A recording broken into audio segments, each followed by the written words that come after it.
All right, so Kickstarter Pickstarters movies. We did talk about this one a couple weeks ago, so I'm not going to go into too much detail, but the Evil Dead 2 Kickstarter campaign is live, and it's there. If you don't know, it's based on the movie Evil Dead 2. We kind of get to some looks at it in this. It looks like basically a fairly standard, it's a cooperative, you're all characters from the movie, you're fighting monsters on a tile map, and you're in your cabin, and I think you can turn into Deadates and turn back possibly, but it's still cooperative. And there's a lot of miniatures. It's $60 for the base game, $80 for a deluxe version. The reason I'm almost certainly going to back this just because I really love this movie, but I am a little. I was about to ask you. Yeah, I am a little hesitant. There are some. I don't want to say red flags, but like pink flags on this Kickstarter. I felt it's an unknown company. They are the publishers of the comic book Evil Dead that's currently running. Mm-hmm. So that's their relation to the property. They haven't made any other games before, and just the video and what was on the page felt a little half-baked compared to what I would like to see from a big movie project like this that does have a lot of miniatures in it. And they're also there's the standard version and the deluxe version, as I said. What is the difference? The deluxe version has, in my opinion, way cooler box art for one. And it comes with a lot more miniatures, I think. And you can actually choose if you want them painted or unpainted. Does it cost extra? In case people I don't think so. I don't think so. I think that's just because some people like to paint them themselves. But it seems like something where you will be pretty bummed out if you don't get that deluxe version if that's not at retail later. In my opinion.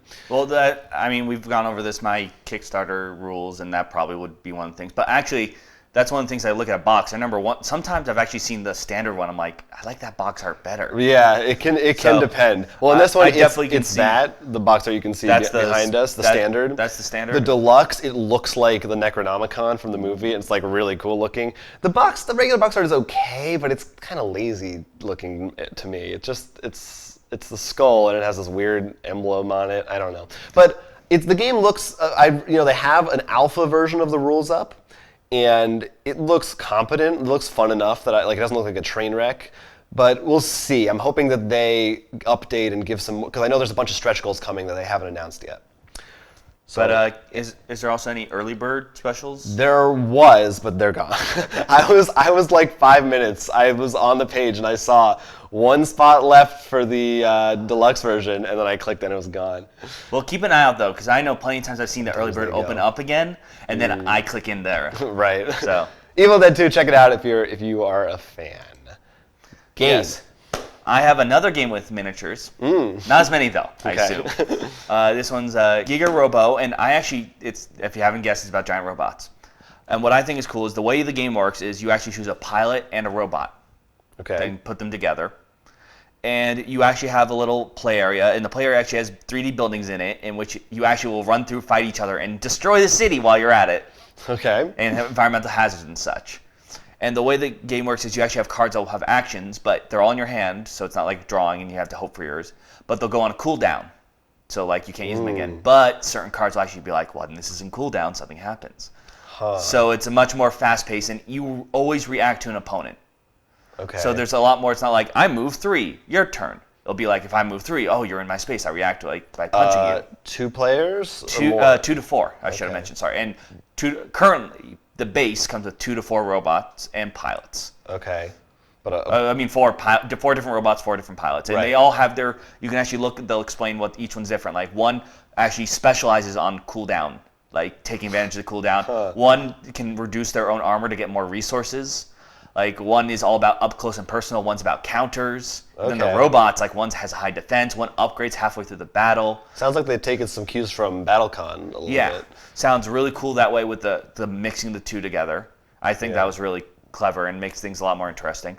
There actually is, if you back this now, an extra pile you get. and I believe stretch goals for 2 new robots and pilots. That's important. So I think want that's more really cool. robots. Yeah, and I thought that was just really fun. The idea of an actual destructible board, so to speak, a much more back and forth battle. With mechs, because I feel like in terms of kaiju, so to speak, and giants, there aren't that many, I think, out there. And I'm not counting like Cthulhu Wars and stuff. No, yeah, it's like other than miniatures, like HeroClix and stuff. And the King of series. Oh, right. Then there's Rampage, not Rampage, right, Terror in Meeple City. But I feel like it's definitely something we can tap in. Oh, and then of course, I know we saw this last Gen Con. Hopefully we see it again. Was Aegis? Oh, it was the combining robots. Oh yeah, I thought you were gonna say Attack on Titan, which is sort of like that. I feel like once again that's like Cthulhu. It doesn't count because it's not meant to be kaiju in the heart. It's not really about it's just a bunch of big thing. things. There's one big thing, and really, if you think about it, you're climbing the big thing. It's just another board. Right. But this goes for $65. Right. 85 is the deluxe. I think gives you actually painted miniatures and stuff. Okay. So that's pretty cool. But yeah, it comes with at least the robots are miniatures, by the way, not cardboard. Okay. Which is crazy. That made me thinking also after what you said, I'm like, there's a lot of like miniatures in Kickstarter apparently are just. Oh yeah, of course. That's because you have miniatures that will get funded in a day.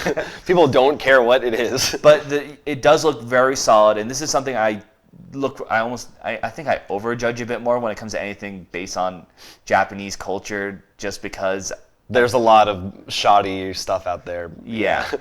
And I think they actually did their work with this. The art style is amazing. The miniatures look awesome. The gameplay sounds fun. So definitely check it out if you are into any kind of dueling or giant robots or that kind of stuff. And I assume you said the stretch goals for extra robots, those are included with the regular edition if they need them? Yeah. At least from what I read. Now, next we have 2 things that aren't games on our Kickstarter. But if you have games, you might like them. That's right, gaming accessories. First up, the Tayla. Don't ask me why it's called that. I don't know, but it is a gaming table. Now, gaming tables exist, like custom deluxe ones. We've seen them. And I've seen people build their own, and like, it's amazing. There are some really cool ones out there. They usually come with a very huge price tag. And this one is no exception. Okay. It's pretty sure it's English, British, but it's about $500 US for the basic one. That seems compared to other ones I've seen. And you can pay more for more stuff, and they have stretch goals.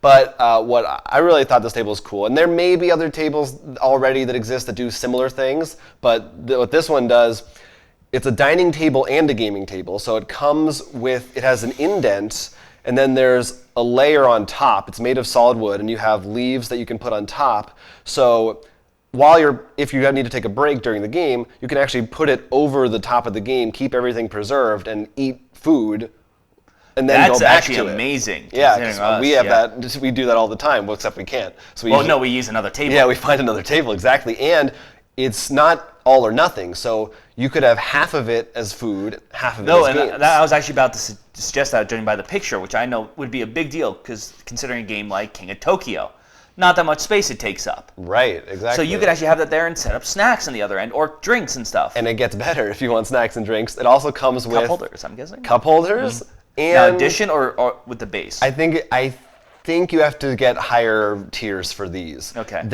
But you probably could get some as add-ons also, because it's plastic things that you can just clip onto the end of the table. But they have ones for cups, for snacks, and use it for components too. So you could have like your money or materials or whatever in a little jar next to you. Well, considering I can think of a couple games I always wish that everyone had their own little thing. Right. Like any of the huge ass games that we have that are like Eclipse, Arkham Horror. Those games that take not including the board. Yeah. You have your own. Yeah. Firefly would be one. Now here's my question for you, because this is furniture and you're spending $500. How does it look? No, it looks nice. That's one of the great things about it. It's made from, I forget what they say, but some kind of like nice wood. It's actual material that you would actually want for a dining room table. So if you were, let's say, to set it up, let's say not for gaming, it's set up in dining table mode, and you didn't have, like, let's say you had parents over, not really gaming, right. It would be still a nice table. You wouldn't be like, what's that weird thing over there? It just looks like a nice dining room table. Nothing that's wrong with those tables like that have like this amazing star mats. It's just sometimes when you're spending that much money, you want Well, sometimes you also want something you want something that just looks nice in general for like when you have guests over. Like For sure. God forbid you actually have friends who don't play games. So check it out if you have some money to spare and you are in need of a new table. Maybe you're moving somewhere. Yeah, definitely. Sell your old stuff on Craigslist and pick up the Tela. Look for it. It is on Kickstarter right now. But what if you just want to go to somebody's house who has the Tela? And then what do you do? Well, you'll have to bring your games, of course. That's true. And that this Kickstarter is looking to solve your problem by answering a bag that fits games well, is strong enough to hold them, and is reasonably priced. Oh man, I'm in. I'm on board. Yes. So these are game night bags. They're nice and big. I know the guy tested with like 35 pounds and like holding 2 bags and spinning around with them. Okay. So they're durable. They have cool pictures of like meeples on them and stuff, so you know it's your game night bag. The person I fit like a whole like Catan, like a big game, like a whole bunch of stuff. Like you can watch the video. I'm sure it might even be playing now of them taking the stuff out. And the bags are going for like I think it's $9. Have it. It is $9 for one, and then they get cheaper as you buy more. Right, and that's pretty nice. I mean, $9 for bag. If you go a lot and travel a lot, which I know our game group is because something usually happens. Maybe we're here, maybe we're at your place, maybe we're at Neil's place. I mean, that's actually a common. And this is not including if you actually live in a city, more like a city area, which probably walking is much more of a reasonable thing than it is for us. Yeah, well, we're always, we have like those different cloth bags from random conventions or whatever, but they always rip after a while and are worthless. This is definitely something that we could use. Yeah. No, I'm definitely looking into this myself already and just thinking how many bags I might need and stuff. Yeah. And definitely, I'm sure some people out there, because speaking cities, I'm sure if you're going to a convention and have a nice bag, you actually have a hand free for Pokemon Go now. Yes. If you haven't died in a car accident yet. So check those out. Only $9 for one bag. I think it's a good deal. Yeah.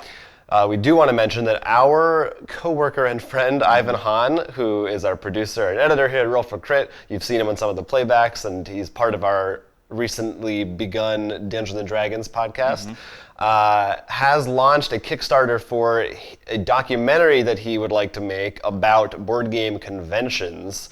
So we're going to put a link to that below, but we recommend, this is an early Kickstarter Pickstarter for this episode. It's a special one. Yes, very special, so please go check that out. We're in the video for it. If you would support that, it would mean the world to all of us here at Roll for Crit.